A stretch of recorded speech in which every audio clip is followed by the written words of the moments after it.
Welcome back to Fridays with Frazier. The topic this week was actually going to be something much different, but due to the events of last week, I thought that it was important. And after some phone calls with some parents, we felt like there was some information that needed to be shared with you that maybe will help when we experience events like we did last week. The threats that were issued last week by way of social media were absolutely non-viable, and there was never any danger at all to any of our buildings. However, we still had to vet those out. Every threat is important. The safety and well-being of your students is of the utmost importance to us, so we literally have to investigate every certain situation. Unfortunately, the events happened in Claremore, but I do want you to know, and this doesn't make it right, it was going on all over the state of Oklahoma last week and has been for a couple of, it's also true of the entire United States. So what can we do about that? Well, there's three things really that I want to address, and hopefully this will help you understand the process that we go through when we have incidents that need investigation and involve the police and law enforcement. First of all, secure in place versus lockdown. Words do matter. When we go on secure in place, that is an extremely low level threat to the building.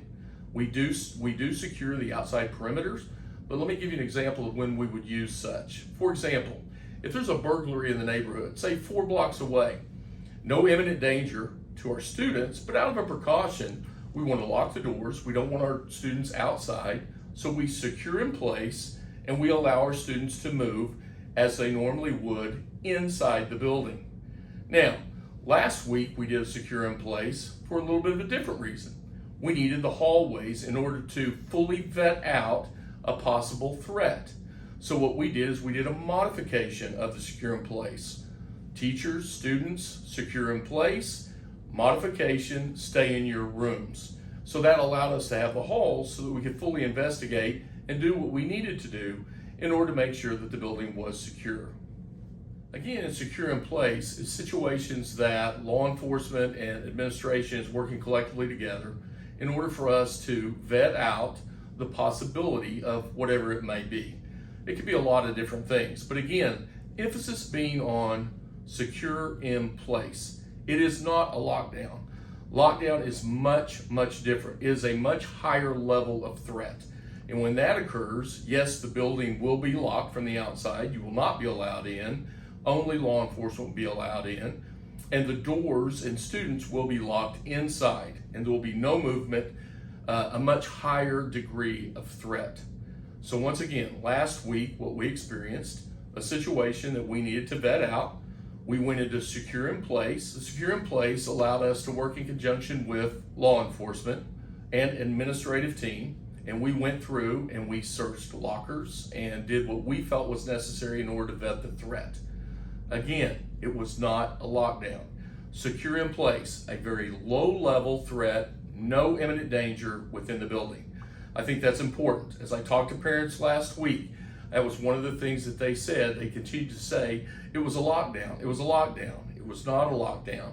So please understand that our words do matter, and there is a procedure for each one of these events.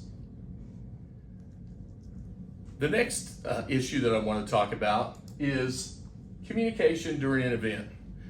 I certainly understand that when something like this happens, whether it's a lockdown or secure in place, obviously when you see police officers and police cars outside of our buildings, there's a high level of anxiety. And we want to communicate that to you as quickly as we possibly can. But please understand what our process is. It's very similar to a first responder.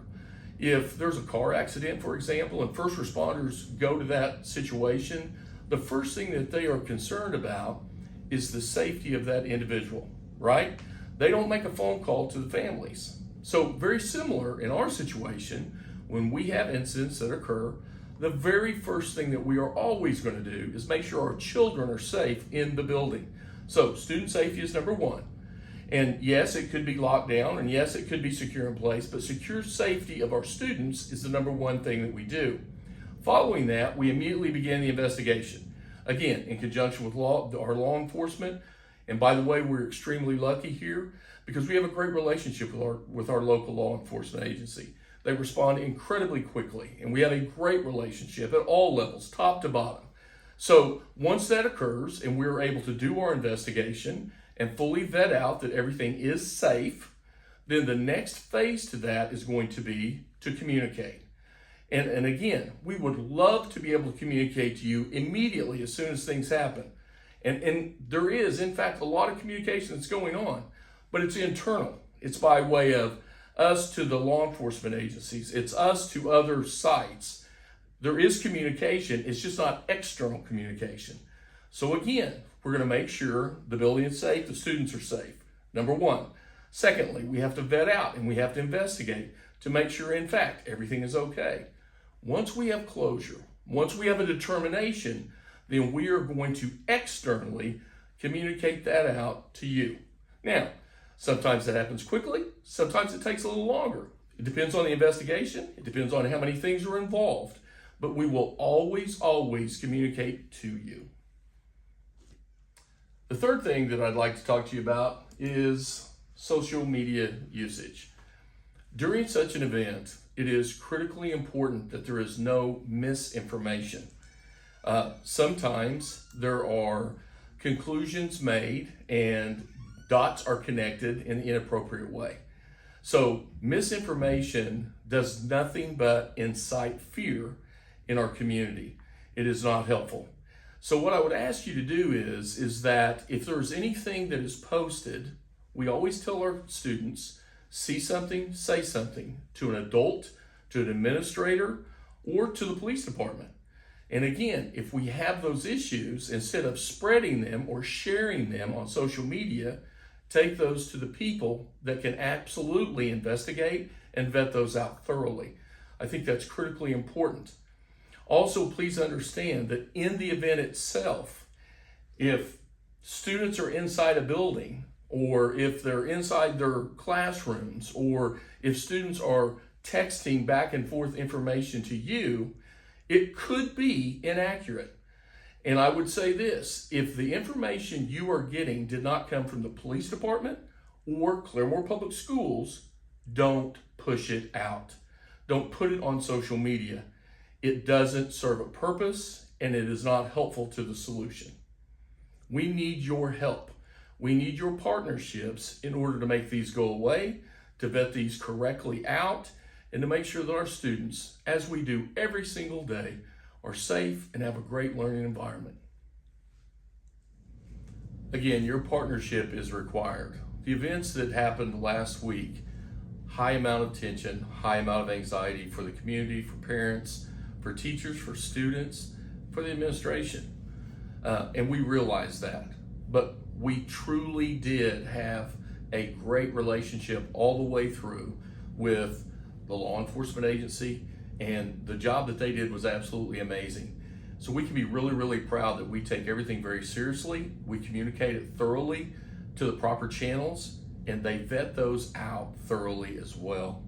So while, yes, it might have seemed like it took a long time to get to the end, there were multiple different situations that arose throughout those 3 days.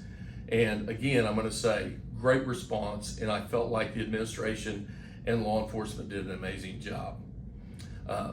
Realize that it's difficult when these things occur, but again, remember the three things. Remember that our words matter, that secure in place is not a lockdown. It means we're investigating something, and we will get to the bottom of it, or we just need to secure the outsides.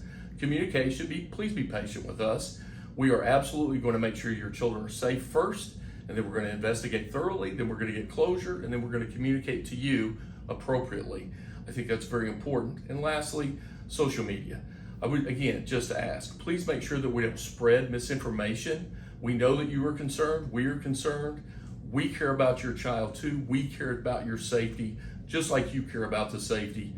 So please allow us to do that. I think it's going to be a great school year. This is also homecoming week, so I'm going to ask you to come out and support the Zebras as they face Hilldale on Friday. And I look forward to seeing you. Have a great day. And as always, it's a great day to be a Zebra.